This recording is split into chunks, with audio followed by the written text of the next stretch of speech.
तो पिछले कुछ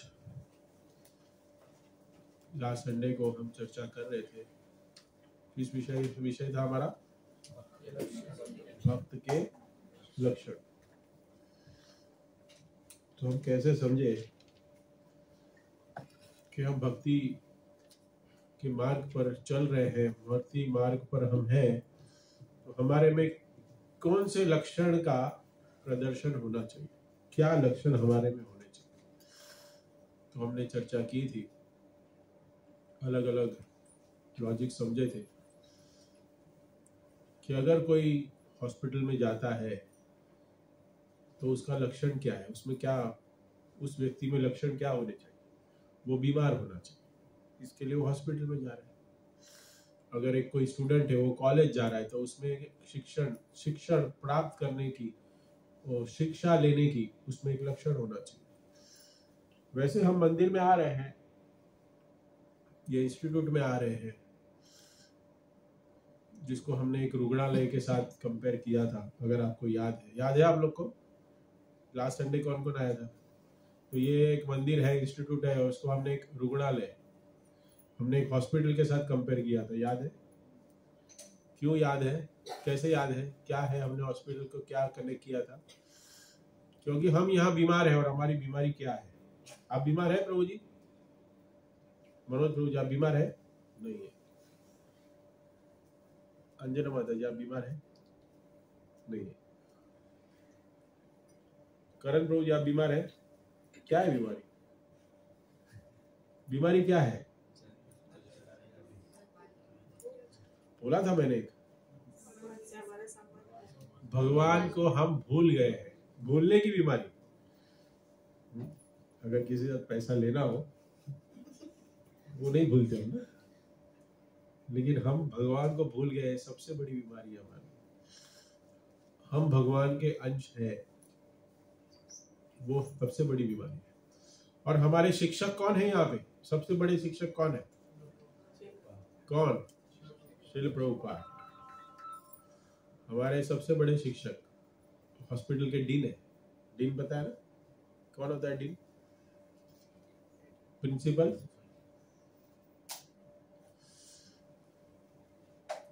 तो हमने चर्चा की थी कि आप लोग के साथ कोई ऐसा अनुभव हुआ है कि कोई बीमार है और बीमारी वो पकड़ी नहीं जा रही है, बहुत सारी ट्रीटमेंट कर रहे हैं, इधर ये हम लोग ये क्या कहते हैं, हम लोग ये रिपोर्ट निकाल रहे हैं, वो कर रहे हैं, वो बहुत सारे रिपोर्ट निकाल रहे हैं, फिर भी डॉक्टर पकड़ नहीं पा रहा है क्या बीमारी है। हो रहा है, पूछा था मैंने एक्सपीरियंस कि आपके साथ हुआ ऐसा। कुछ भक्तों ने कहा था हाँ हुआ है, बहुत डॉक्टर गए हम लोग, लेकिन फिर भी हमारी बीमारी नहीं बता पाए। यहाँ पे एक बहुत अच्छा है कि हमारी जो बीमारी है, वो बीमारी हमारे जगत गुरु श्रील प्रभुपाद, जो हमारे परम शिक्षक है, प्री एमिनेंट शिक्षक, कौन है? आपने आईडीसी में पूछा होगा। माता जी, आप इंटरव्यू के लिए रेडी? आज आएगा, आपको तो क्वेश्चन आंसर भी भेज दिया था मैंने हिंदी में बना के। आज 12 बजे इंटरव्यू आपका। तो हमारे श्री प्रभुपाद को ऐसे डॉक्टर हैं कि उनको सब कुछ पता है कि बीमारी क्या है। हमारी बीमारी सबसे बड़ी यही है कि हम भगवान को भूल गए हैं। भगवान को हम सब कुछ, हमारे सब कुछ है, हम भगवान के अंश है, ये भूल गए हैं, ये बीमारी है। और ये प्रभुपाद को पता है, और उसी के हिसाब से हमें इस बीमारी का इलाज हमें दिया है। और हम मरीज हैं सारे, इसलिए हम आते हैं। आप सभी भक्तों को मैं निवेदन करना चाहूंगा कि जो भक्त लोग सुबह आते हैं उन सबको श्रवणम बहुत इम्पोर्टेंट है। आज मैं इस विषय पे चर्चा करूंगा कि भक्ति पथ पे जब भी हमको निराशा या फिर अपमान, या फिर हम लोग कह सकते हैं कि हमें भक्ति में रस नहीं आता, उसका सबसे बड़ा कारण एक और सिर्फ एक ही है, श्रवण। हम सुनते नहीं है। Hearing is the most important, सुनना, क्योंकि सुनने से हमें पता चलता है कि भगवान और हमारे बीच का संबंध क्या है, और हम यहाँ पे क्यों है, और हमें यहाँ रह के क्या करना है। इसलिए भागवतम सुनना, ये लेक्चर हम कर रहे हैं ऐसा नहीं समझना चाहिए कि हम प्रभु जी के लेक्चर अटेंड करेंगे तो हम जो सुबह के लेक्चर है जो सीनियर डिवोटीज देते हैं वो मंदिर के लेक्चर को हम अवॉइड करें। नहीं होना चाहिए ऐसा। हाँ, कभी कभी सेवा है तो वो अपवाद होना चाहिए, लेकिन हम दूसरे लोगों को देख के हम उसका इमिटेट नहीं कर सकते कि और वो नहीं अटेंड करें तो हम भी वैसी ऐसे ही है। नहीं, हम उस स्थल पर नहीं है। तो और हमारे पास उस समय कुछ इम्पोर्टेंट सेवा भी करने लायक है नहीं। उस समय कुछ बहुत इम्पोर्टेंट सेवा हो तो बात ठीक है कि चलो हम नहीं अटेंड कर पा रहे, लेकिन जो जो भक्त सुबह आते हैं दर्शनार्थी में अच्छा है। मेरी तो भाव ये था कि हम मंगल आरती करें, लेकिन मंगल आरती के बाद मुझे पता है कि फिर ये वाला जो लेक्चर होगा इसी में बैठ के सब लोग सो जाएंगे, इसलिए मैं उस प्रथा को नहीं शुरू करना चाहता, उस तक नहीं पहुंचना चाहता। नहीं तो हफ्ते में एक बार तो मंगल आरती करनी ही चाहिए। कल बहुत सारे भक्त लोग आए थे तो महाराज ने बहुत सुंदर, आप लोग ने लेक्चर सुना वो? कल जो भक्त लोग आए थे वो सब लोग लेक्चर सुने, दीक्षा का लेक्चर, ऐसे ऐसे गुण बताए। उसके बाद मुझे बहुत सारे भक्त लोग आगे प्रश्न पूछे, प्रभु जी ये कैसे होगा, वो कैसे होगा। तो क्या होता है, व्यासासन पे जब बैठते हैं तब व्यासासन में बैठ के जो शास्त्रों बताए गए हैं उसी पे चर्चा होनी चाहिए, वही बताना चाहिए। और जब कोई पर्सनली पूछता है, अगर आपको ध्यान हो मैंने बताया होगा, क्योंकि इस स्थान पे जब बैठे हैं तो वो सिंहासन कहा जाता है, व्यासासन कहा जाता है। तो जो शास्त्रों में कहा है उसी के ऊपर विचार करके उसी को हमें प्रदर्शित करना होता है, उसी इंस्ट्रक्शन को पास ऑन करना होता है। तो ऐसे बहुत सारे हमें बताए रूल्स जो शायद कोई गृहस्थ नहीं फॉलो कर पाए। जैसे ब्राह्मण दीक्षा का लेक्चर दिया, बाद में जितने भी ब्राह्मण थे ऊपर 308 रूम में महाराज सब बोल रहे थे, प्रभु जी कैसे करेंगे, ये कैसे होगा, कैसे। तो फिर बाद में मुझे उसके बीच में एक छोटा लेक्चर देना पड़ा प्रैक्टिकल। तो मैंने उनको बताया कि महाराज ने ये सब बताया आपको, उस नियमों को पालन करना है, लेकिन टाइम प्लेस और सर्कमस्टेंसेस देख के। लेकिन आपको पता होना चाहिए कि ब्राह्मण के क्या गुण होने चाहिए और ब्राह्मण पूरे दिन कैसे जीता है। तो ऐसे ही हमारी जो बीमारी है उस बीमारी को हम ठीक करने आए। क्या करना है? ठीक होना है आपको। नहीं, सबसे पहले ये बोलो कि बीमार हो या नहीं हो, क्योंकि पहले तो नहीं थे, अभी 10 मिनट बाद थोड़े बीमार हो गए हो कि नहीं हो? अभी भी नहीं हुए बीमार। तो ये हम बीमार नहीं है या बीमार नहीं है? हाँ बोलो या ना बोलो। कोई लोग जो बोल ही नहीं रहे हाँ या ना है, तो वो कौन है? जिनको क्या लगता है कि हम बीमार नहीं है, प्रभु जी आप कितना भी बुलवा लो हम तो ठीक ही है। कौन है वो? हाथ ऊपर करो। करेंगे नहीं, मुझे पता है कौन है वो। कोई नहीं है, मतलब सब बीमार है, समझ जाओ। तो अभी दवाई देंगे, इंजेक्शन चाहिए? आज थोड़ा मेरा इंजेक्शन का मूड नहीं है, सिरप से काम चलाएंगे। सिरप मतलब क्या होता है? हाँ, सिरप मतलब कफ सिरप। सिरप मतलब क्या, और इंजेक्शन का मतलब क्या, और चीर फाड़ ऑपरेशन का मतलब क्या? कोई बोलते ना चीर फाड़ करके ऑपरेशन कर रहे हैं। सिरप मतलब माइंड। थोड़ा बच्चे को दवाई कैसे पिलाते हैं, थोड़ा माइल्ड होगा, फिर भी बीमारी ठीक नहीं हुई तो फिर दवाई देंगे उसको, फिर भी बुखार गया नहीं तो फिर डॉक्टर क्या लगाएगा? इंजेक्शन देगा। तो इंजेक्शन चाहिए या सिरप चाहिए? सिरप चाहिए। सिरप ही देंगे, चलिए। तो ये हमारा बीमारी जो हमारी ठीक करने हम आते हैं, तो उस बीमारी ठीक करने के लिए बहुत दो महत्वपूर्ण गुण है कि पहले तो जो डॉक्टर होता है उसको बीमारी पता होनी चाहिए, और हमें पता है कि बीमारी जो है डॉक्टर को पता है, और उस बीमारी के अनुसार जो दवाई देनी है वो दवाई देनी डॉक्टर को पता होना चाहिए कि दवाई ये दवाई से ठीक हो गई। और सबसे बड़ा महत्व किसके ऊपर जाता है? डॉक्टर तो महत्वपूर्ण है ही, लेकिन उससे भी ज्यादा महत्वपूर्ण है वो मरीज। क्यों? क्योंकि वो बेड पे लेटा होना चाहिए, नहीं तो पता चला जब भी आए वो कहाँ है? कहाँ है? हॉस्पिटल की कैंटीन में। मरीज कैंटीन में दिखता है कोई? मरीज कहाँ दिखता है? बेड पे। तो बेड मतलब क्या? बेड मतलब क्या? हमारे मंदिर में बेड मतलब क्या बताइए?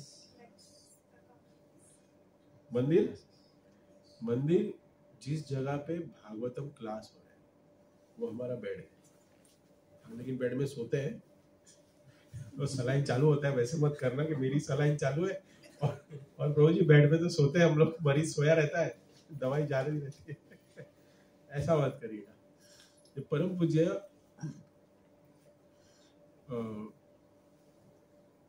भक्ति रसामृत महाराज ने बहुत सुंदर एनोलॉजी दी, जो मैं अभी बता रहा हूँ, जो मैंने गए हफ्ते में सुना है उनसे, जो बहुत सुंदर एनोलॉजी है। हॉस्पिटल और हमारे मंदिर में कोई फर्क नहीं कि मरीज कभी भी कहाँ रहता है। जो ठीक हो गया है, जो ठीक होना नहीं चाहता, जो बीमार नहीं है, उसको लगता है मैं बीमार नहीं हूं, वो कहाँ जाता है? आज संडे है, सैटरडे है, कितने लोग आते हैं मंदिर? क्यों आते? क्यों आते पता है आपको?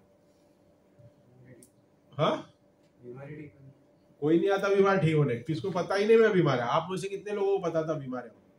पता था आप लोग? कितने लोगों को लग रहा था? जितने भी लोग विजिटर आते हैं ना, वो बीमार नहीं है, उनको ऐसा नहीं लगता हम बीमार है, हम भगवान को भूल गए, हमारा कोई भगवान के साथ संबंध है, उनको ऐसे नहीं लगता। मगर भगवान का दर्शन करना है, जो बीज भी है, और समोसा वड़ा और अच्छा मिलता है, सब कुछ मिलता है यहाँ पे, वही खा रही है। तो भक्त के लक्षण बहुत इंपॉर्टेंट है कि उसको क्या करना चाहिए, उसके जीवन में आचरण क्या होना चाहिए, उसको ठीक होने के लिए क्या करना पड़ेगा। उसको बेड पे सोना पड़ेगा, डॉक्टर ने जो बोला है वो दवाई ठीक से खानी पड़ेगी। हाँ, डूज एंड डोंट्स पे हम चर्चा कर रहे थे लास्ट वीक, डूज और डोंट्स, उस पर चर्चा कर रहे थे, तो वो करना पड़ेगा। लेकिन कहीं ना कहीं हम उसको नहीं कर पाते, जिसके वजह से हम भक्ति में आनंद का अनुभव नहीं कर पाते। सेवा में त्रुटियां हो जाती है क्योंकि हमारे पास ज्ञान नहीं है। मैं आज बताऊंगा उसकी वजह से कि सेवा जो करता है ना, उस सेवा को ही नहीं करते रहना। उस सेवा करते करते अगर शास्त्र का ज्ञान नहीं होगा ना, तो सेवा अपराध हो जाएगा। क्या होगा? सेवा अपराध। और सेवा अपराध होते गया, नाम अपराध होते गया, तो आप लोग मंदिर से कभी थे हो जाओगे ना, पता नहीं चलेगा। मंदिर छूट जाएगा, मंदिर आना बंद हो जाएगा। बहुत सारे भक्त लोग मैंने देखे हैं, आप लोग भी देख रहे हो, कितने लोग आ रहे जा रहे, आप टिके हुए। क्यों? क्योंकि आप लोग अच्छे से दवाई ले रहे हैं। छूट जाएगा। और ये जब भक्ति छूटती है ना, वो दो कारण से होती है, सेवा अपराध और नाम अपराध। धाम अपराध तो बहुत मुश्किल है, क्योंकि हम धाम तो साल में एक ही बार जा रहे हैं। तो सेवा अपराध, और सेवा में हम लगे हुए हैं, सबको मंदिर में सेवा के लिए बुला रहे हैं, आते हैं आप लोग सेवा के लिए, तत्पर आ जाते हैं। मुझे बहुत अच्छा लगा, कल सब लोग समय पर आ गए। लेकिन उस सेवा करते करते हमें त्रुटियां दिखेगी। कल त्रुटियां थी, लेकिन अगर इसको आप फिलोसॉफिकली आप नहीं जोड़ पाए ना इसको, तो अपराध हो जाएगा, वैष्णव अपराध हो जाएगा। इसके लिए शास्त्रों को समझना बहुत जरूरी है। और इसके लिए मैं कहता हूं कि जब भी मंदिर आओ, लॉबी में तो बैठना ही नहीं, वो भक्त के लिए जगह है ही नहीं। लॉबी, भक्त वहां नहीं दिखना चाहिए। भले ही बहुत सारे भक्त बैठे होंगे वहां पे, लेकिन हम उस कैटेगरी के भक्त नहीं है जो लॉबी में बैठे हैं। हमारा उस कांच जो है ना, लॉबी का कांच, उसके वो साइड हमारा स्थान है। हाँ, प्रोग्राम हो गया, बाद में लॉबी में 10-15 मिनट बैठे, खड़े रहे, बातचीत की, वो ठीक है। लेकिन जब लेक्चर का समय है, तभी हम यहाँ वहाँ नहीं घूम सकते, सेवा का बहाना नहीं ले सकते, क्योंकि बहुत इंपॉर्टेंट है। श्रवणम करोगे तब हमें पता चलेगा, आज हम श्रवण करेंगे तो पता चलेगा कि सेवा का कितना भाव है और भक्त का क्या लक्षण है। तो हम कुछ एक, आपको याद होगा रामानुजाचार्य और उनके एक बहुत ही गुह्य शिष्य थे, क्या नाम था उसका? किसने लिखा है? क्या नाम था शिष्य का? नाम क्या था? पराशर।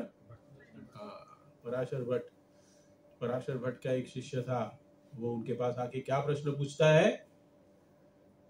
क्या प्रश्न पूछता है? भक्त के लक्षण क्या है, भक्त में क्या गुण होने चाहिए। तो पराशर भट्ट उनको क्या बताते हैं कि आप तिरुपति जाइए, तिरुपति में कौन है? क्या नाम दिया है? अनंताचार्य। अनंताचार्य, अनंताचार्य के पास जाइए, वो आपके प्रश्न का समाधान करेंगे। भक्त पूछ सकता था, आप क्यों नहीं? आप क्यों नहीं? मैं आपका शिष्य हूं तो आप मुझे बताइए, मैं उसके पास क्यों जाऊं? मुझे अभी बताइए। नहीं, लेकिन ये शिष्य का गुण है, गुरु की आज्ञा का पालन करता है। भले वो आज्ञा हमें ना पता चले, भले वो आज्ञा हमें ना पता चले, हमें समझ में ना आए, फिर भी गुरु जो हमें कहता है उस आज्ञा का पालन करना चाहिए। अगर हम उनको गुरु मान रहे हैं तो गुरु के आदेश के अनुसार वो तिरुपति अनंताचार्य के पास जाते हैं और कहते हैं, मैं पराशर भट्ट का शिष्य हूँ और मैंने ये उनको प्रश्न किया था, उन्होंने मुझे आपके पास बुलाया है और मैं याचना करता हूँ कि आप मुझे इस प्रश्न का उत्तर दीजिए। तो अनंत आचार्य भी क्या करते हैं, उनको उस प्रश्न का उत्तर नहीं देते। ठीक है, बताऊंगा। तब वहां पे सेवा करते हैं, उसी आश्रम में, अनंत आचार्य के आश्रम में सेवा करने लगते हैं, रहते हैं। रिटर्न टिकट तो नहीं होती, कुछ फ्लाइट की टिकट या ट्रेन की टिकट। अभी तो हम जब जाते हैं तब हमारे पास टिकटें होती है, टाइम पे जाना है, टाइम पे आना है। तभी के जमाने में ऐसा कुछ नहीं था, चल दिए। हम चैतन्य चरितामृत में देखते हैं कि 4 महीने, चतुर्मास आएगा, अभी आएगा ना, अभी चतुर्मास रोज आता है जाता है, हर साल का है। 4 महीने कोई काम ही नहीं करता था चतुर्मास। हाँ, कोई सेवा नहीं, कोई सेवा नहीं मतलब ऑफिस की सेवा नहीं लेकिन वो हमारे लिए अभी संभव नहीं है। 4 महीना काम नहीं करेंगे तो प्रभु जी खाएंगे क्या? नित्य सेवा करेंगे कैसे? आप लोग बोलोगे नित्य सेवा, पगार ही नहीं आएगा, नित्य सेवा फिर प्रभु जी आपको देंगे कैसे? लेकिन ये एक लाइफस्टाइल थी। आपको अगर कोई कहे, आपको मतलब फॉरेन में जो काम करता है वो 10 महीने काम करता है, 2 महीने घर आ जाता है, सुना आपने कभी ऐसा? नहीं सुना? प्रभु जी दुबई जो जाता है काम पे, फॉरेन जाता है तो 10 महीना काम करता है, 2 महीना छुट्टी है उसको, ऐसा सुना है आप लोग ने? नहीं सुना? हाँ या ना? हाँ सुना है। ऐसा है, सुना है? 2 महीने छुट्टी लेके आ जाता है, फिर 10 महीने पूरा रगड़ता है उधर, अपने आप ओवर टाइम करता है, जो भी संडे विंडे कुछ नहीं, फिर 2 महीने पेड लीव लेके आता है। तो अगर ऐसा आपको मिले तो 2 महीना कोई काम नहीं, कैसा लगेगा आपको? प्रभु जी हमको लगने का सवाल ही नहीं, क्योंकि होने ही वाला नहीं ऐसा तो। हाँ, मुझे ऐसा होने वाला नहीं तो हमको क्यों सपने दिखा रहे हो हमको एक सैटरडे संडे मिल रहा है, वो भी बहुत मेहरबानी है।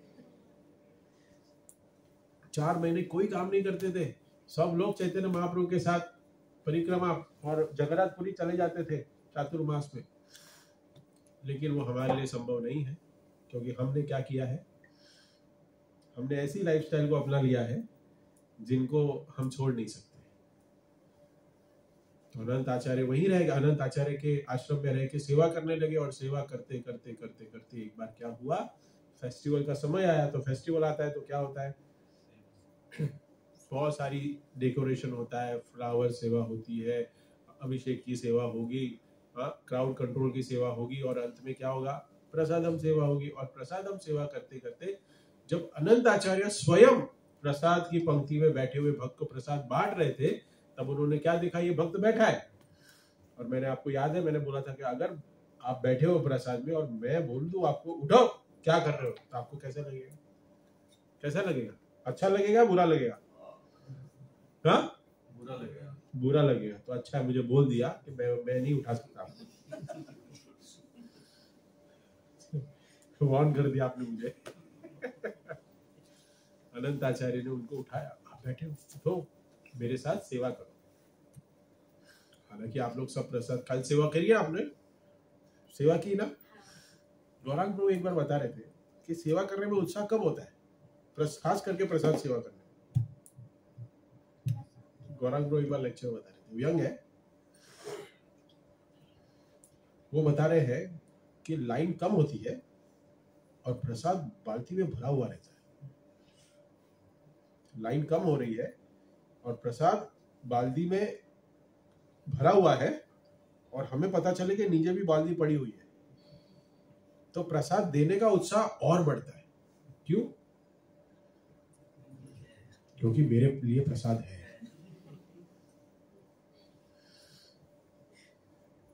कल भी ऐसा ही था आपके पास, बहुत उत्साह था, थोड़ी प्रसाद कल बचा हुआ था। हाँ? प्रसाद अच्छा था कल? क्या खाया प्रसाद में कल? कोफ्ते की सब्जी, ओ mix veg, dry mix veg, और आम रस पूरी, सॉफ्ट पूरी। पूरी अच्छी थी कल। हमने रेसिपी चेंज की है। कुछ माताओं को अगर सेवा करनी है किचन में तो फिर हम शेड्यूल बनाएंगे, थोड़ा धीरे धीरे सब मैं अपने कंट्रोल में ले रहा हूँ।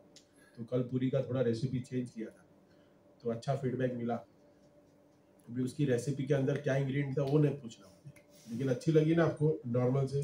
हाँ। तो प्रसाद उत्साह कब होता है? जब असली भक्त की टेस्ट तब होता है जब बकेट खत्म हो जाए, फिर भी लाइन है और अपने लिए प्रसाद ना हो, और अगर तभी भी सेवा उतने ही उत्साह से करे तो क्या होगा? परीक्षा है उसकी। लेकिन यहाँ हमारे राधा राज विहार में एटलीस्ट ऐसे नहीं होता है, हमारी परीक्षा नहीं ली जाती है, क्योंकि प्रसाद पर्याप्त मात्रा में होता है।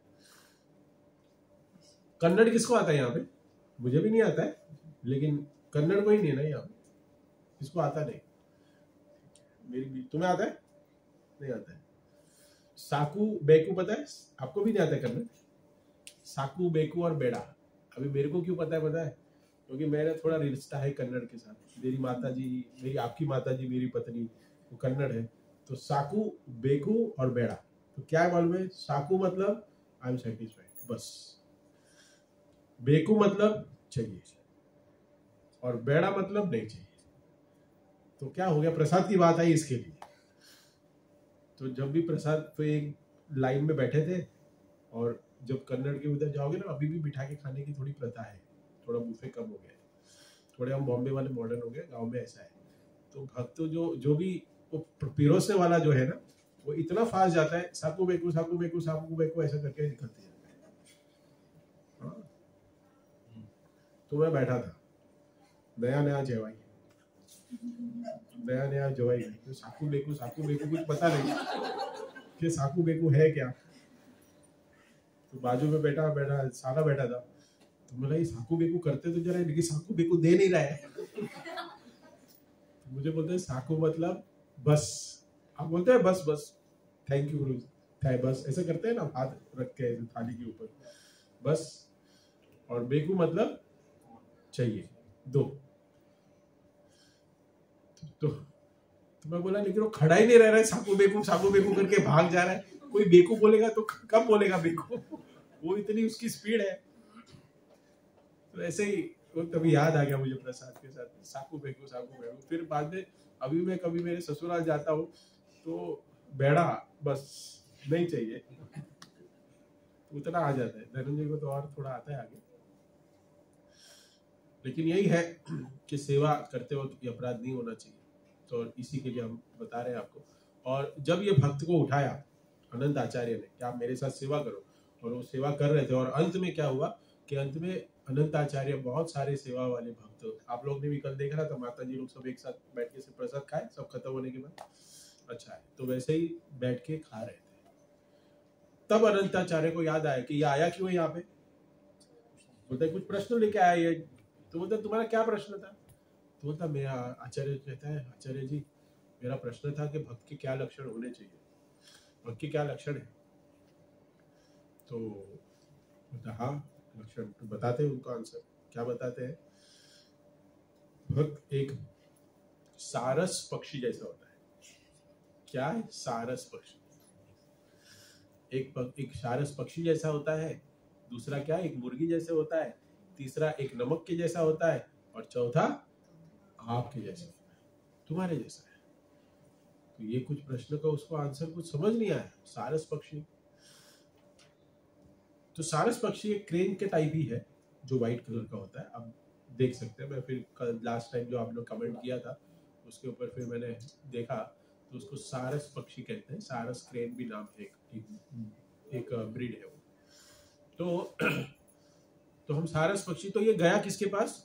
अनंत आचार्य ने जो आंसर तो दिया, लेकिन उसकी हिम्मत तो इतने दिन के बाद तो मुझे आंसर मिला है। अभी मैं कहूँ कि आंसर मुझे नहीं पता, जवाब नहीं पता, आंसर का मुझे मतलब नहीं समझ रहा है, तो होता और मुझे रुकना पड़ेगा यही। तो वो चले गए कहाँ? वो पराशर भट्ट के पास गए, और तिरुपति से, और कहा कि मुझे आंसर मिल गया है, मुझे अंताचार्य ने बताया आंसर, लेकिन मुझे ये आंसर कुछ समझ नहीं आया। तो बोला क्या आंसर दिया? तो पराशर भट्ट हंसने लगे, क्या आंसर दिया बताइए, क्योंकि दोनों बड़े उच्च कोटि के भक्त हैं, उच्च कोटि के भक्त हैं, तो वो सब जानते हैं कि एक एक एक जो गुरु होता है, एक जो उच्च कोटि का भक्त है, वो किस लेवल पे सोचता है। तो उन्होंने क्या कहा कि मुझे जो आंसर मिला है उसमें कह रहे हैं कि एक भक्त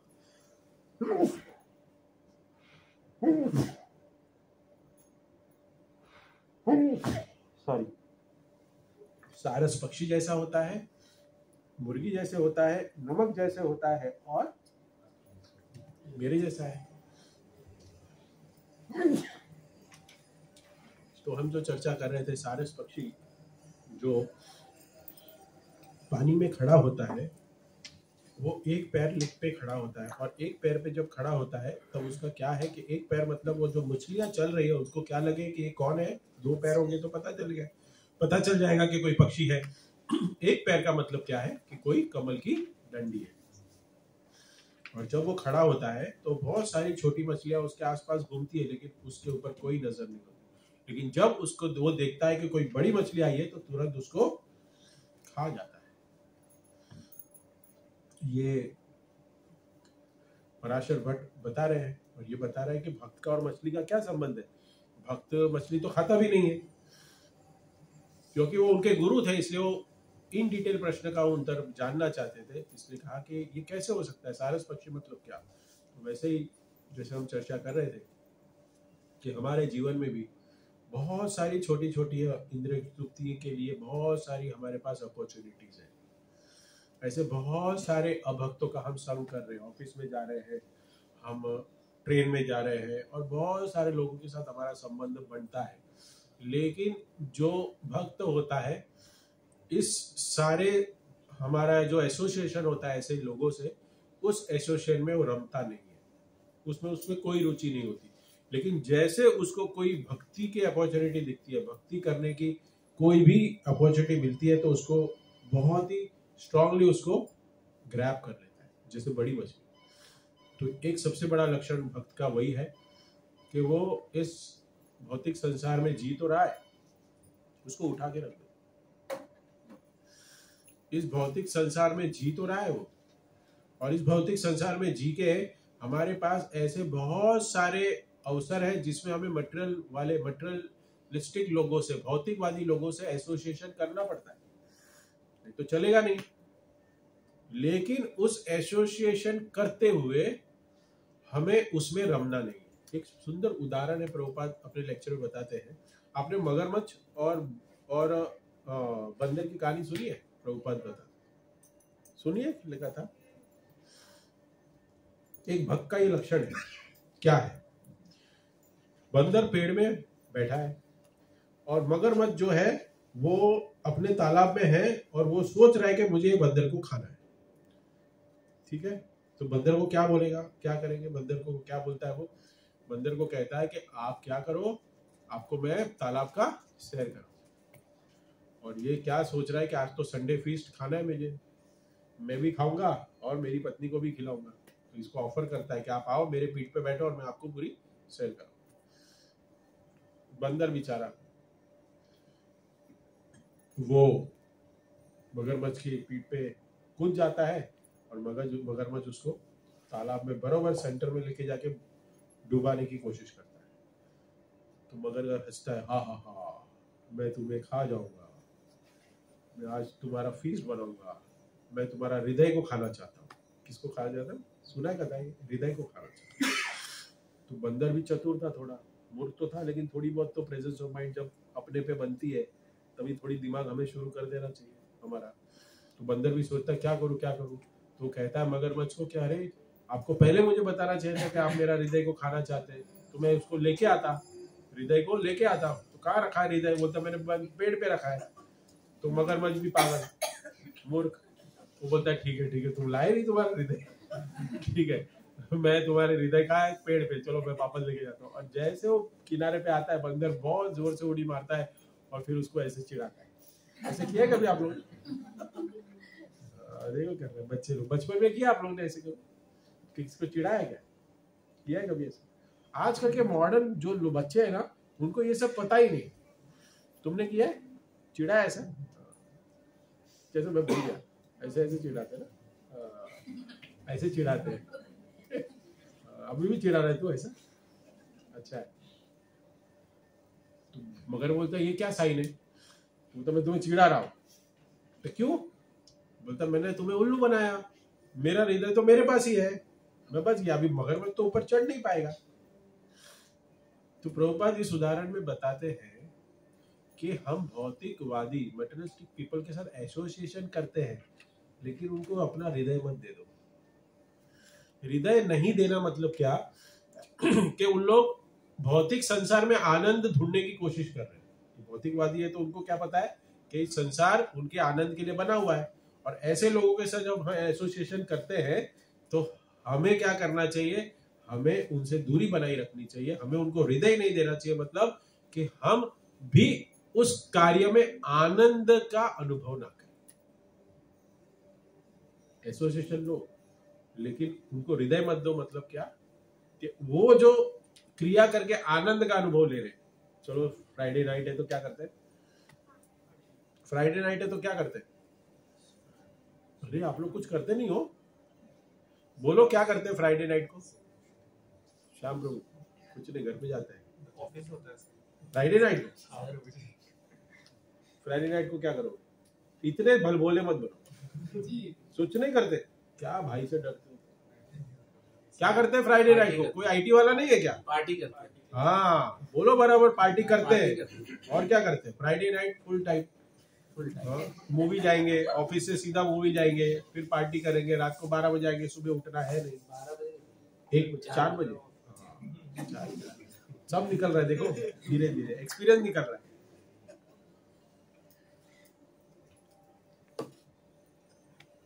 तो हमें ऐसे लोगों के बीच में रहना पड़ता है। काम है, ऑफिस है, क्या करोगे? बात भी करनी पड़ेगी, लेकिन उनको हृदय मत दो। मतलब उस जो चीज में वो आनंद ले रहे हैं, उसको आनंद हमें नहीं लेना है। ये भक्त का सबसे बड़ा लक्ष्य है।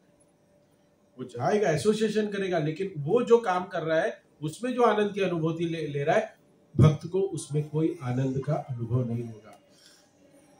सारस पक्षी ये उदाहरण है भक्त का गुण, कि बहुत सारे ऐसे अपॉर्चुनिटीज है मटेरियलिस्टिक पीपल के साथ एसोसिएशन करने की, वो करता भी है, लेकिन उसको हृदय नहीं देता। वो जो बोल रहा है चलो आज जाते हैं, तो क्या बोलेगा भक्त? नहीं नहीं नहीं, मुझे जाना है, कल सुबह जल्दी उठना है, कल संडे है, कल सैटरडे है, मुझे मंदिर जाना है, मैं सीधा घर जाऊंगा। उसमें आनंद ढूंढने की कोशिश। अब कभी कभी ऐसे लगता है चलो एक दिन कर लिया, क्या फर्क पड़ता है, एक संडे नहीं आ गया तो क्या फर्क पड़ता है, क्या होगा?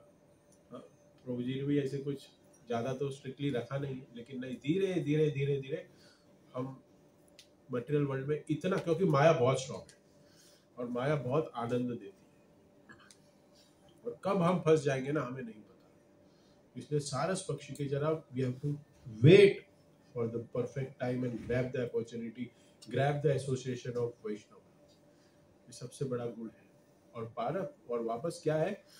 व्हाइट होता है ये पक्षी। सारस पक्षी क्या है? व्हाइट। और व्हाइट मतलब क्या? शुद्धता का प्रतीक, व्हाइट। मैं आपको पता है 2 दिन पहले गया था दिल्ली, मैं व्हाइट शर्ट पहन के गया था। तो मैं व्यक्ति को मिला था, तो उनको मैंने अपना इंट्रोडक्शन बताया, तो मुझे कहा oh that's why you are wearing white, क्योंकि उनको ऐसा लगता है कि जो मैं बिजनेस में हूँ उनको व्हाइट ही पहनना चाहिए, तो ये अपनी कंपनी को रिप्रेजेंट कर सकते हैं। हाँ, दो भी होना मैं।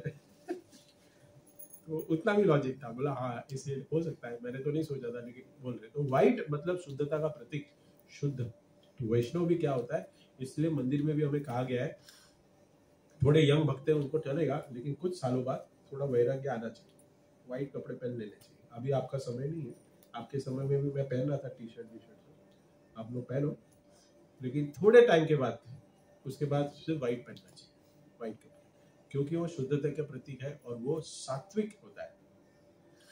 भक्त को भी मैं कह रहा हूँ कि लाइट कपड़े पहने कलर में, ये भी एक भक्त के है जो लाइट कलर के कपड़े पहने मंदिर में एटलीस्ट, और व्हाइट पहने तो अच्छे ही, लेकिन जो भी कपड़े पहनते वो भी ब्राइट नहीं होने चाहिए, लाइट होने चाहिए। तो ये शुद्धता का प्रतीक बताती है। इसलिए सारस पक्षी जो है उसके जैसा एक भक्त होता है। उसके बाद क्या बताया था, दूसरा गुण क्या है, मुर्गी जैसा है। मुर्गी क्या करती है, नहीं, एक गुण और एक भूल गया सारस पक्षी में। वो जब सीजन होता है ना, सीजन, उस सीजन में उस तालाब में होता है, उसके बाद वो सीजन छोड़ के, सीजन खत्म हो जाने के बाद वो वहां से निकल जाते हैं। करेक्ट। तो भक्त का और एक गुण यहाँ बताया है कि वो प्रतिकूल परिस्थिति हो, प्रतिकूल से वर्जन। अगर भक्ति के लिए अगर कोई स्थिति ऐसी प्रतिकूल है तो भक्त जो है वो उसी समय उस स्थान को छोड़ के निकल जाता है। तो भक्त को पता होना चाहिए कि ये मुझे, मेरे लिए अनुकूल है, अनुकूल है भक्ति के लिए, और ये मेरे प्रतिकूल है। तो उसको वो समझ होनी चाहिए कि ये मेरे लिए प्रतिकूल है या अनुकूल है। इसके अंत में ऐसी परिस्थिति में हम पे चर्चा करेंगे कि अनुकूल परिस्थिति और प्रतिकूल परिस्थिति, ऐसी परिस्थितियों से वो दूर चला जाता है। ये जो सारस पक्षी भी है, जब भी प्रतिकूल परिस्थिति होती है वो वहां से उड़ जाता है, वो वहां नहीं रहता तालाब में। तो ये सबसे बड़ा गुण है सारस पक्षी। और बाद में मुर्गी जो बता रहे हैं, मुर्गी जैसा, तो मुर्गी क्या करती है, कचरे में से क्या चुनती है, दाना। उस कचरे में हमें दाना नहीं मिलता, लेकिन उसको बरोबर मिल जाता है। आपने देखा है मुर्गी कचरे के ढेर में रहती है, वो बरोबर इधर उधर उधर उधर ऐसे मुंह मारते रहती है। तो वो क्या खाती है, वो कचरा खा रही है, क्या खा रही है वो, अन्न। तो हम क्या है इस कचरे में, क्या है कचरा, ये मटेरियल वर्ल्ड है। तो इस मटेरियल वर्ल्ड में हमें सब जगह पे कचरे हैं, लेकिन हमें कहां पे भक्ति के लक्षण है उसको हमें तुरंत उठाना है, लेना है। वो हमें समझना है कि यहाँ इस परिस्थिति में तुरंत मैं भक्ति कर सकता हूँ, कर सकती हूँ। तो उस परिस्थिति को तुरंत ग्रैब करना है। ये मुर्गी का सबसे बड़ा लक्षण है कि वो चुनती है। वैसे भी हमें चुनना पड़ेगा, ऐसी जगह पे जाके हमें चुनना पड़ेगा। हम देखो क्या है, हम सब लोग गृहस्थ है, सब गृहस्थ है, कोई मंदिर में ही तो नहीं रहता, सब ब्रह्मचारी नहीं है क्लास में, हम सब गृहस्थ है। तो जैसे हम यहाँ से बाहर जाएंगे, ऐसे बहुत सारे लोगों का एसोसिएशन करता है, करना पड़ता है, मुझे भी करना पड़ता है, आपको भी करना पड़ेगा ही। हम नहीं बोल सकते मैं भक्त बन गया, कंठी माला तिलक, मेरी दीक्षा हो गई गुरुवार को, अभी कल भी मेरी दीक्षा हो गई, अभी मैं आपके साथ संबंध तोड़ रहा हूँ, तोड़ रही हूँ, ऐसा आप बोल नहीं सकते। आपको रखना पड़ेगा, लेकिन we should not get affected.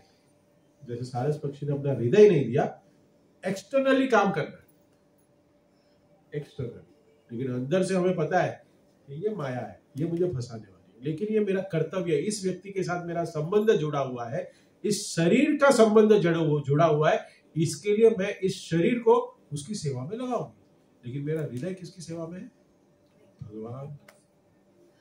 हृदय तो भगवान को ही देना चाहिए, हृदय और किसी को नहीं देना चाहिए, पति को छोड़ के, नहीं तो प्रॉब्लम हो जाएगा। पति पत्नी को देना चाहिए, नहीं तो प्रॉब्लम हो जाएगा, फिर चलेगा नहीं बरोबर। तो मुर्गी की तरह हमें परफेक्ट टाइम पे चुनना चाहिए, हमें अपॉर्चुनिटी को ग्रैब करना चाहिए। तीसरा बताया क्या, नमक। नमक कैसे हो सकता है भक्त को, नमक सबसे बड़ा इंपॉर्टेंट इंग्रेडिएंट्स है, बट उसका कोई अस्तित्व ही नहीं। नमक की कोई वैल्यू है, 15 रुपए किलो है, 20 रुपया, बेबी बेच रही तुमको बराबर शॉपिंग के लिए, 21 रुपया, 21 रुपया, चलो जो भी है। कोई बहुत अच्छा नमक खाएगा 100 रुपया, सिंधा नमक, ये वो नमक, हिमालय, वो पतंजलि का हिमालय नमक, हाँ, जो उन्होंने बनाया 50,000 सालों से ढूंढ के रखा। अच्छा, वो उन्होंने ढूंढ के रखा है, 50,000 साल पहले थे भी नहीं वो, और कह रहे कि ये मेरी वस्तु है। चलो ठीक है, जो भी है, हिमालय सॉल्ट, उसकी कोई वैल्यू है। आप लोगों ने कौन सी सब्जी खाई, बहुत अच्छी सब्जी थी माता जी, कौन सी सब्जी खाई आपने कल, अच्छा लगा सब्जी, कौन सी थी, नहीं बाबू, और एक कोई सब्जी थी, कोफ्ता कैसा बना था, कोफ्ता अच्छा बना था कि नमक अच्छा था, हाँ, नहीं, हम बोलते क्या है, कोफ्ता बहुत अच्छा बना था, मिक्स वेज बहुत अच्छा बना था। हाँ, मटर पनीर, क्या बोलते हैं, मटर पनीर बहुत अच्छा बनाया, पनीर मक्खन वाला बहुत अच्छा बनाया, पानी पूरी बहुत अच्छी थी, सब अच्छी थी, लेकिन उसकी अच्छी बनने में किसका सबसे बड़ा हाथ था? उसकी कोई वैल्यू नहीं है। वो उठ के बोलता है मैं मेरे वजह से अच्छा है, ऐसा उठ के बोलता है। वो श्रेय किसको दे देता है? कोफ्ता को, पनीर को। कोई भी सब्जी ले लो, कोई भी इंग्रेडिएंट्स ले लो, वो किसको दे रहा है श्रेय? उसका नमक का अपना अस्तित्व पूरा मिटा देता है वो। समझ रहे हैं मैं क्या बोलना चाहता हूं? भक्त एक नमक होता है, वो अपनी सेवा करता है, लेकिन उस सेवा के साथ साथ अपना अस्तित्व को मिटा देता है, और वो श्रेय किसको देता है? किसी और को। जब तक ये लॉजिक नहीं समझेंगे ना, सेवा करने का भाव नहीं होगा। नहीं तो हमें क्या लगेगा, हम सेवा कर रहे हैं, प्रभु जी मैं सेवा कर रहा हूं, आज इनके पास कोई है नहीं, इसके लिए मेरे पीछे लगे, आज मेरे पीछे है। वो क्या सोच रहा है? मुझे इंपॉर्टेंस मिलना चाहिए। अरे भाई तुम नहीं रहोगे ना तो दूसरा आगे करके जाएगा, करेगा क्या नहीं कोई? हमको ऐसा लगा कि हमने कल सेवा की, अगर हम नहीं होते तो दीक्षा नहीं होती। किसको लग रहा है ऐसा? मुझे तो नहीं लग रहा है। पूरा कोऑर्डिनेट किया, मुझे नहीं था, दिल्ली गया था, नहीं आ पाया तो भी हो जाती दीक्षा, नहीं होती क्या होती? हो जाती। लेकिन I am the part of that celebration, so it will be the beneficial for me. नमक के जैसा होता है विनम्र, एकदम कोई उसकी वैल्यू नहीं है नमक की, कोई नहीं, एकदम अंडररेटेड इंग्रेडिएंट्स नमक। लेकिन नमक क्या है? सबसे इंपॉर्टेंट। आप कितना भी क्रीम डाल दो, कितना भी चीज डाल दो, कितना भी इंपोर्टेड ब्रोकली, अभी तो महंगी, पहले ब्रोकली का बहुत वैल्यू था। हाँ, लेट्यूस आज तो मार्केट में मिल रहा है बरोबर, नहीं तो तभी ब्रोकली हम लाते थे तो अरे क्या इंपोर्टेड सब्जी ब्रोकली, आज तो मार्केट में मिल रहा है। पहले वो सिंगापुर से, थाईलैंड से ऐसे आती थी, महंगी सब्जियां। लेट्यूस खाया आप लोगों ने? सलाद में लेट्यूस, हाँ खाया है? महंगी है सब्जी। अगर वो भी बनाओ ना, फिर भी क्या लगेगा? अगर वो भी बनाया तो अपने आप को नमक लेके नहीं आती, वो पैदा होती, वो नमक डालना ही पड़ेगा। लेकिन नमक क्या करता है? अपना पूरा अस्तित्व मिटा देता है, वो कोई श्रेय नहीं लेता। भक्त का सबसे बड़ा गुण यह है कि वो कोई अपने ऊपर श्रेय नहीं लेता, वो सेवा में अपने आप को तल्लीन कर देता है, वो सेवा में अपने आप को मर्ज कर देता है। नमक जैसे एक भक्त को होना चाहिए अपने जीवन में। नमक। चैतन्य महाप्रभु तीसरे शिष्टाष्टकम के तीसरे श्लोक में क्या कहते हैं? क्या कहते हैं?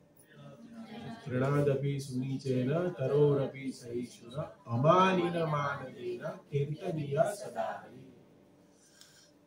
कोई मान की आशा नहीं, कोई श्रेय की आशा नहीं, नो थैंक यू, कुछ नहीं, लेकिन फिर भी सेवा करते रहे, रिटर्न में कुछ न पाए। अमानिन मानदेन कीर्तनीय सदा, कीर्तन करते रहे, जप करते रहे, और किसी से मान की इच्छा न करें, थैंक यू की इच्छा न रखें।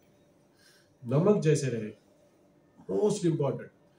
और एक इंपॉर्टेंट है नमक में गुण, प्रॉपर मात्रा में डालना चाहिए। जब भक्त में गर्व आ जाता है ना, तो उसको कंपेयर किया गया है ज्यादा नमक की तरह। तो अगर भक्त में जब गर्व आ गया, प्राइड आ गई कि मेरे वजह से ये हो रहा है, मेरे वजह से सेवा हो रही है, जब वो हो जाता है ना, तो रेसिपी में ज्यादा नमक पड़ जाने से वो खाने लायक होता है? ज्यादा नमक हो गया तो फिर मटर पनीर साइड में हट जाता है। क्या हट जाता है? कोफ्ता अपने आप को साइड कर देता है। बुलवाता क्या है? इसमें नमक ज्यादा हो गया। तब कोई कोफ्ता को दोष देता है कि कोफ्ता अच्छा नहीं बना है? नहीं, इसमें नमक ज्यादा हो गया। आपने ये कंसीडर किया? ये कभी आपने ये लॉजिक को समझा? ऐसे ही होता है? नहीं, ये बहुत विज्ञान है, सुनिए। और ये हमारे आचार्य, मतलब ये जो हमारे इस्कॉन में इतने बड़े आचार्य पैदा हुए और जो सेवा कर रहे हैं, वो इस चीज को हमें प्रैक्टिकली समझा रहे हैं। थोड़े से मात्रा में हो तो श्रेय किसको दे दो, लेकिन खुद अगर ज्यादा आ जाए, अगर गर्व हो जाए, तो सब अपने पे ले लो। ऐसे ही बोलते हो आप लोग, ऐसे ही बोलते हो आप लोग, माता जी हस्बैंड से ऐसे ही गाली खाते हो, आमा मधारे नाखी दी तुम मीठू। अरे जब सही था तब नहीं बोले कि इसमें कम ज्यादा नमक है, लेकिन जब ज्यादा हो जाता है तब परफेक्टली मटर पनीर अपने आप को साइड कर लेता है। नहीं बोलते हैं कि मटर पनीर ने ज्यादा नमक डाल दिया, ये मटर पनीर की खामी है, नहीं। हम क्या बोलते हैं, ये नमक, नमक की तरह भक्त उसको परफेक्ट मात्रा में कैसे उसको आचरण करना चाहिए, कैसे सेवा करनी चाहिए, प्रॉपर मात्रा में अपनी अपनी कह सकते हैं कि भक्ति की जो स्टेज है उस पे, वो जो स्टेज पे उस हिसाब से उसको सेवाएं करनी चाहिए, उसी मात्रा में। अगर उस मात्रा में अगर वो सेवा कर रहा है तो परफेक्टली सेवा का भाव मिलेगा, परफेक्ट रेसिपी बनेगी। लेकिन जब उसमें ये गर्व आ गया कि ये मैं कर रहा हूं सेवा, ये मेरे वजह से हो रही है सेवा, तब वो नमक की तरह, जब ज्यादा नमक हो गया उसकी तरह है, और वो पूरी सेवा का क्या कर देता है, जो लाभ है उसको, स्पिरिचुअली बेनिफिट है उसको गवा देता है। एक बार परम पूज्य गोपाल कृष्ण महाराज जी मुझसे कहे थे, ऐसे तो बहुत सारे, परम सौभाग्य हूं मैं कि ऐसे इंस्ट्रक्शन मुझे दिए हैं कि जो दूसरे लोगों के पूरा विपरीत है, पूर्ण विपरीत, लेकिन महाराज जी के साथ जो मेरा संबंध रहा है तो पल पल पे मुझे उन्होंने करेक्ट किया।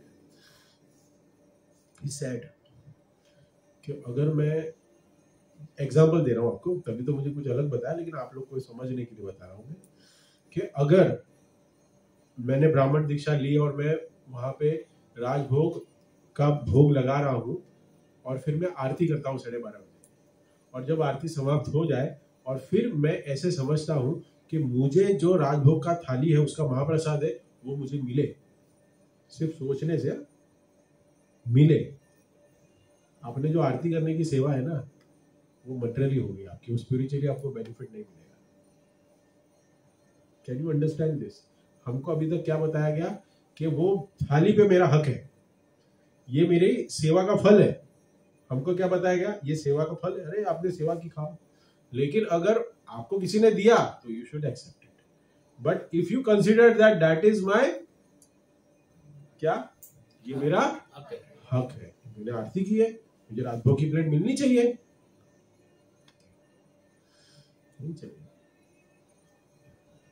मंदिर में सेवा कर रहे हैं और उस सेवा के बदले में अगर आपको पैसा मिल रहा है तो वो सेवा नहीं है। क्या है वो? सेवा नहीं है, दैट इज अ डील। अगर मंदिर में हम सेवा कर रहे हैं और उस सेवा के लिए हम उसके लिए कोई वेतन नहीं ले रहे तो वो सेवा है, otherwise it is service given considering the money. आप समझ रहे हैं? ये ऐसे बहुत सारे गुइया इंस्ट्रक्शन डायरेक्ट मुझे मिले क्योंकि मैं टीओपी में सेवा कर रहा था, तो मुझे डायरेक्ट ही बोल दिया महाराज फिर सेवा नहीं है वो, अगर तुम पैसे ले रहे हो लेकिन ये कोई बताएगा नहीं, ये भक्त के लक्षण है। और ये जब तभी इंस्ट्रक्शन ऐसे आते हैं जब गुरु और शिष्य के बीच में जो संबंध है वो बहुत गुइया हो। ये तो कभी किसी शिष्य को ऐसे बता दिया तो दूसरे दिन से वो शिष्य गायब, ऐसे भी हो सकता है, तो उसको नहीं हजम हो ये चीजें। बहुत सारा इंपॉर्टेंट चीजें हैं भक्ति के लक्षण, ये सब लक्षण है, आचरण से हमें सीखना चाहिए, देखना चाहिए। हमें ये शास्त्र पढ़ के हमें ये समझ में आता है। रूप गोस्वामी नेक्टर ऑफ डिवोशन में सब कुछ गुण बता रहे हैं, नमक की तरह रहे सबसे ऊपर। पहला था सारस पक्षी, दूसरा था मुर्गी, तीसरा था नमक, और चौथा कौन था? चौथा तुम्हारी तरह।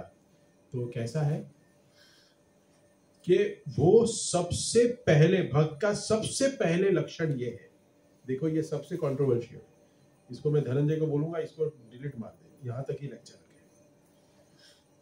खास करके जो मंदिर में बहुत ज्यादा इन्वॉल्व है उनके लिए। हम देखते हैं कि मंदिर में दर्शन करने के लिए हमेशा हम आगे भागते हैं क्योंकि हम समझते हैं कि हम मंदिर के लीडर हैं, हम मंदिर में रेगुलर आते हैं।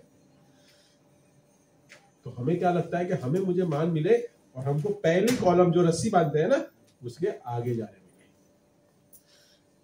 ऐसा लगता है हमें, लगता है या नहीं है? अरे सब लोग आगे ही भागते हो, भागते हैं क्या नहीं आगे भागते? हमें आगे जाने मिले। भक्त का सबसे बड़ा लक्षण है कि भक्त खुद आगे नहीं जाता, वो दूसरों को आगे खींचता है। दर्शन की बात नहीं कर रहा हूं मैं, मतलब वो आपको एग्जाम्पल दिया। भक्त हमेशा दूसरों को भक्ति के लिए अपॉर्चुनिटी प्रदान करने के लिए प्रेरणा देता है, ये सबसे बड़ा लक्षण है भक्त का। ये भी एक लक्षण है। तुम्हारे जैसा, उसने तुम्हारे जैसा बोला अनंत आचार्य ने, क्यों, क्या किया उसने? क्योंकि उसको कहा कि तुम पहले आओ यहाँ सेवा करो, उसके बाद प्रसाद करो। तो भक्त का जो है, भक्त का जो लक्षण है वो सबसे पहले दूसरों की सेवा करने में अपने को आनंद अनुभव करता है। लास्ट जन्माष्टमी की बात कर रहा हूं मैं, लास्ट जन्माष्टमी की। सब कुछ कलश में बैरिकेड लग जाता है, मैं एग्जांपल दे रहा हूँ, बैरिकेड लग जाता है और हम सब भक्त लोग उस बैरिकेड तोड़ने की चाह में होते हैं, करेक्ट? यस या नो? यस या नो? मैं उसी भक्त को बोल रहा हूँ जो भक्त लोग ज्यादा मंदिर में इन्वॉल्व है, ये कार्य ना करें, क्योंकि ये भक्त के लक्षण नहीं है। To follow the authority.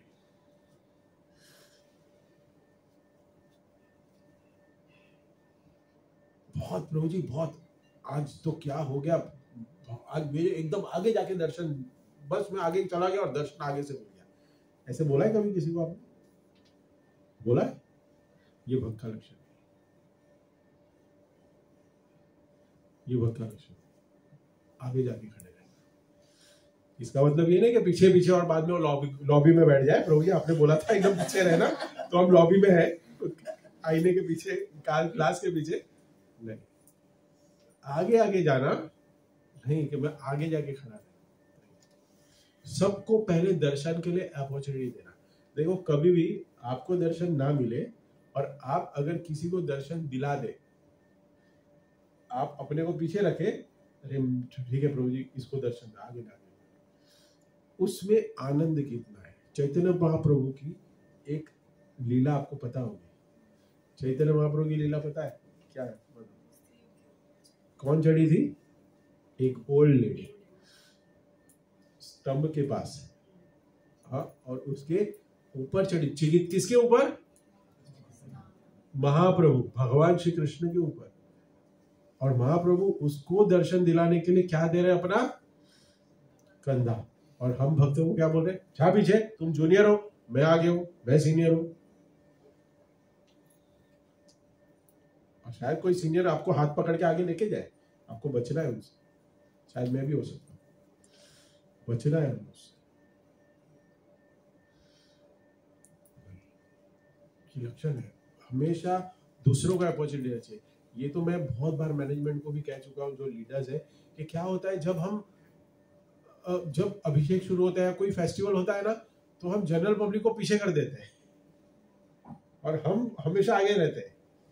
ये नहीं है भक्त का लक्षण, ये भक्त का नहीं है। लेकिन क्या करें, क्योंकि भक्त लोग ये नहीं समझते, इसलिए मैनेजमेंट को करना पड़ता है। अगर समझो कि जनरल पब्लिक को आगे खड़ा कर दे और आपको प्रभुपाद के पास खड़ा किया जाए सभी भक्त को, कैसा लगेगा? बुरा लगेगा? हाँ या ना? क्या हो जाएगा? हाँ, अच्छा वर्ड यूज किया इसने। क्या करें, क्योंकि कोई सच बोलने वाला नहीं ना मेरे छोड़ के, समझाने वाला नहीं। ये नहीं होगा, आपकी भक्ति में वर्धन होगा। अभिषेक में देखता हूँ, अभी कुछ अंदर जा रहा हूँ तो सब लोग अपने अपने ड्राई फ्रूट के माला लेके आते हैं और जैसे पहना वापस लेके जाएगा। इसमें मुझे समझ में नहीं आता ये भक्त के क्या लक्ष्य है। मैं आप लोगों को सबको वार्न कर रहा हूँ, समझ में आया? वार्न कर रहा हूँ, कोई नहीं बताएगा ये चीज, क्योंकि अभी आप लोग सब बहुत पुराने भक्त हो गए हो, इसलिए सब चीजों से ना बचना चाहिए। ये अपराध है, ये सेवा अपराध है। ऐसी सेवा कोई भगवान नहीं एक्सेप्ट करता कि मैं बना के लाया हूं तो मुझे ही मिलेगा, कोई नहीं एक्सेप्ट करेगा। और इससे कोई भक्ति भी नहीं बढ़ेगी, और ना इसमें आपको कोई रुचि भी आएगी, भक्ति में रुचि भी आएगी, और ना आपके भक्त के लक्षण भी दिखेंगे। तो इस सब चीज़ों से हमें बचना है। सबसे बड़े इम्पोर्टेंट ये जो हमें बता रहे हैं कि एसोसिएशन जो सबसे इम्पोर्टेंट करता है, श्रवणम इम्पोर्टेंट है, और एक नमक जैसे है। तो ये सब चीज़ों को, गुणों को हमें अपने आप को आत्मसात करना है। और ये चीज़ जो, ये सारे जो बता रहा हूँ ना, इसको आप घर पे जाके जब तक इसको मनन नहीं करोगे ना, मनन करना मतलब क्या है मालूम? मनन करना मतलब क्या है?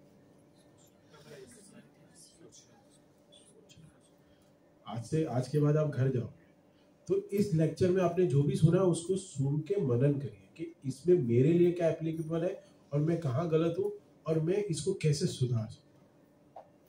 सबसे इम्पोर्टेंट, क्योंकि स्कूल में तो आपको लेक्चर दे दिया, स्कूल में आपने लेक्चर कॉलेज में सुन लिया, लेकिन घर पे जाके अगर आपने होमवर्क नहीं किया ना तो आप पास होंगे? नहीं होंगे? कि होंगे?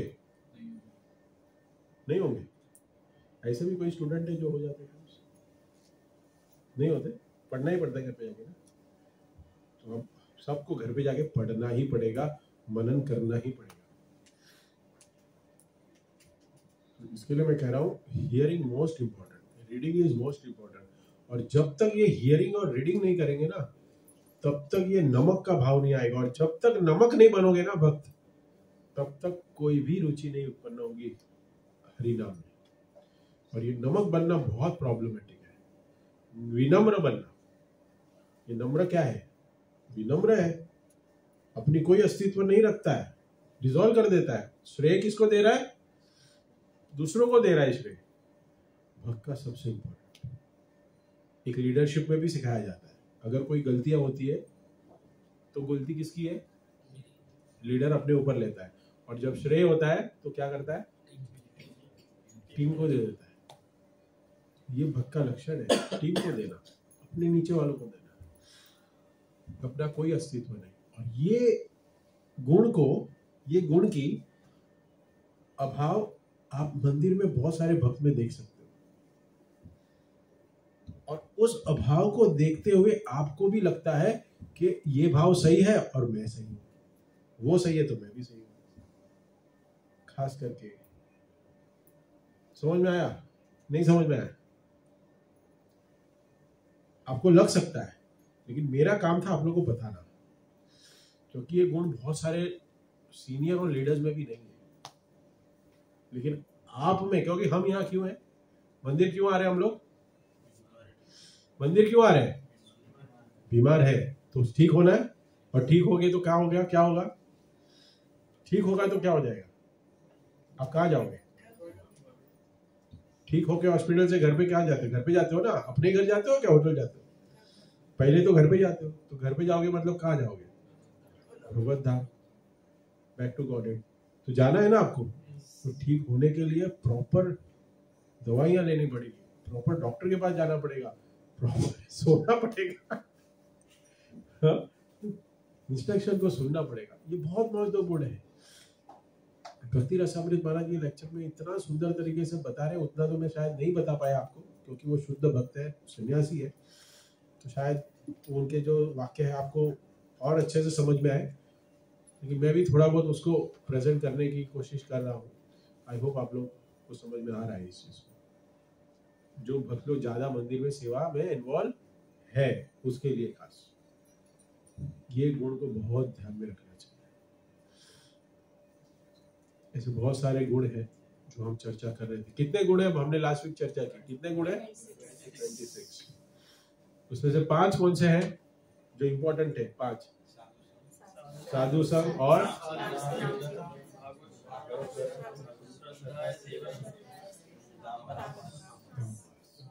श्रद्धा सेवन में क्या आता है?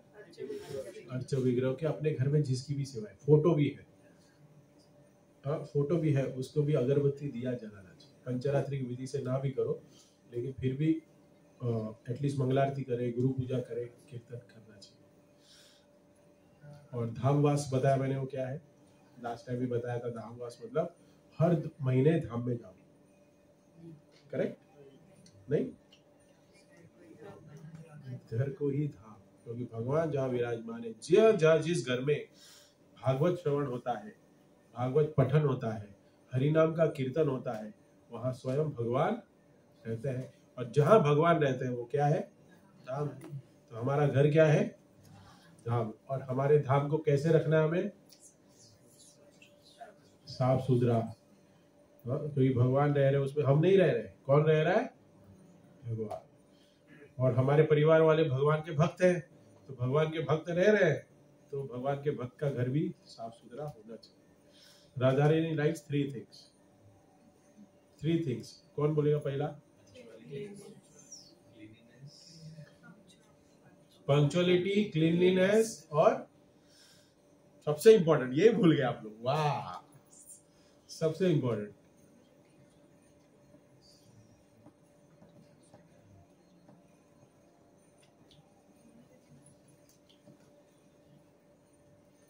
नहीं पता? पंक्चुअलिटी मतलब क्या? 10 बजे का लेक्चर है तो 11 बजे आना। हाँ? क्या पंक्चुअलिटी मतलब क्या? 7 बजे का लेक्चर है तो कितना बजे आने का?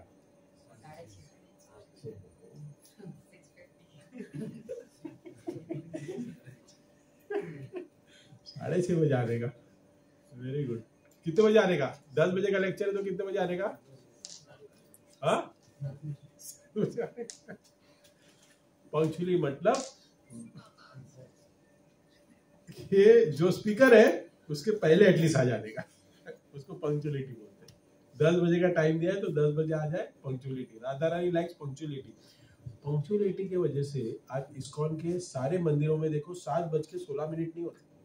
आप लोग के जीवन में 7:16 होती है ना, लेट हो गया, जल्दी आ गया, कभी हो जाता है। लेकिन हमारे राधा रासबिहारी को देखो कैसे डंके की चोट पे प्रभुपाद उठाते हैं, सुलाते हैं। इसको डंके की चोट बोलते हैं। क्या? डॉट 4:05 को उठना ही है आपको। भगवान भी नहीं बोलते मेरे को तो थोड़ा सोना है, नहीं चलेगा भगवान, आपको भी नहीं चलेगा। हम आपको 4-5 को उठाएंगे, गर्मी होगी, सर्दी होगी, बारिश होगी, जो भी है, आप उठेंगे तो हमारे भक्त उठेंगे। ये प्रभुपाद का सिस्टम था। दूसरे संप्रदाय में क्या है, जब खोला खोला, जब खोला बंद किया, कोई फर्क नहीं पड़ता। आज का शायद लेक्चर डिलीट ही मारना पड़ेगा। है ऐसा? लेकिन इस्कॉन के मंदिर में जाओ, आप 1 बजे पहुंचो, 1:01 पहले भी पहुंचो, आपको दर्शन मिलेगा। लेकिन 1:01 में पहुंचो, नहीं मिलेगा। Punctuality, Radha Rani likes punctuality. ऐसे नहीं कि आज उठ गया कल नहीं उठूंगा, डॉट उठना है जीवन में। और ये डिसिप्लिन से भक्ति मिलती है, क्योंकि ये किसने कहा? राधा रानी। Second, cleanliness. आपके मंदिर में देखो, आप कहीं भी दंडवत कर दो, सफेद कपड़े पे एक दाग लग गया, मैं जो चाहिए वो हार दूंगा। प्रभुपाद के मंदिर में देखो, अपना घर भी ऐसे ही होना चाहिए कि दंडवत किया तो घुटने पे भी दाग नहीं लगना चाहिए। घर का ऐसी देखभाल रखनी चाहिए। और चौथा क्या है? तीसरा तो आपको मालूम ही नहीं, मुझे ही बोलना पड़ेगा। तीसरा क्या है? हाँ? सेवा। और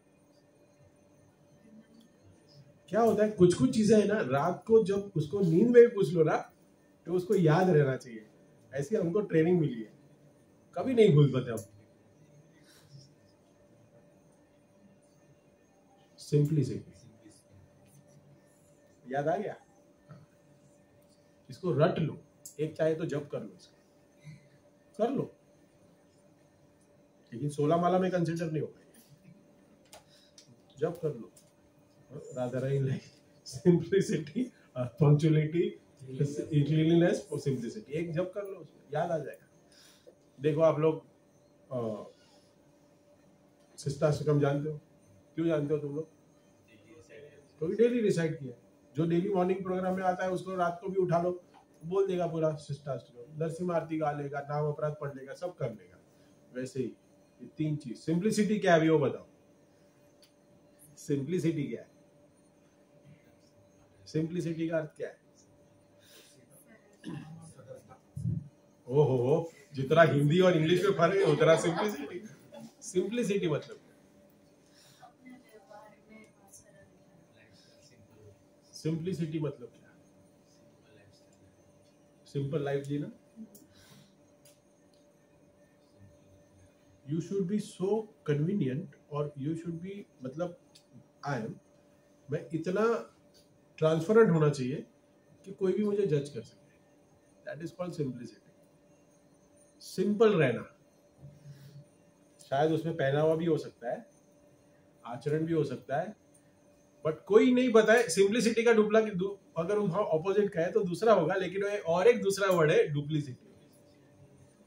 मतलब व्यवहार जो भक्त का है ना, वो एक समान होना चाहिए। He should not be duplicity, मतलब इसके साथ कुछ अलग। क्या बोलते हैं हम लोग? खाने के दांत और दिखाने के और खाने का नहीं होना चाहिए। If you have something problems, discuss, resolve it, खत्म। If you have problem, ऐसे नहीं मन में रखे और पूरी दुनिया में फैला दे और फिर प्रॉब्लम सॉल्व ही ना करे। This is not the way. Simplicity, simple होना चाहिए भक्त को। सिंपल होना मतलब वो अपने आप को ऐसे प्रेजेंट करता है कि is very simple, he is very understandable. ये भक्त का लक्षण है। इसको देखो, मैं पहले ही लास्ट लेक्चर में बता चुका हूँ कि हम लोग को ऐसा लग सकता है कि ये सब गुण सब में नहीं हो सकते, शायद सीनियर भक्तों में ही नहीं हो सकते, दूसरे भक्तों में प्रभु जी ये सब आप बता रहे हो नहीं है।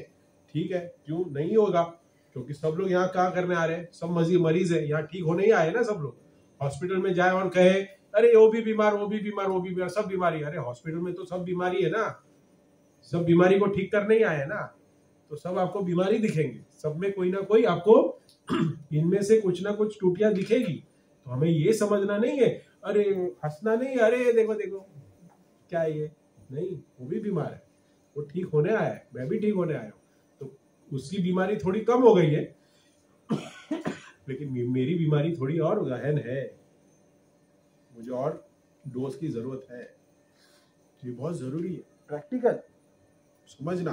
शास्त्रों को समझ के ये जो आज हमने ज्ञान लिया ना, वो नहीं मिलेगा। शास्त्रों को पढ़ के नहीं मिलेगा ये सब चीज, प्रैक्टिकल ये ज्ञान नहीं मिलेगा। लेकिन ये व्यवहार में हमें ये बहुत जरूरी है, बहुत जरूरी। ठीक है, किसी कोई भक्त का कमेंट, टिप्पणी, प्रश्न है?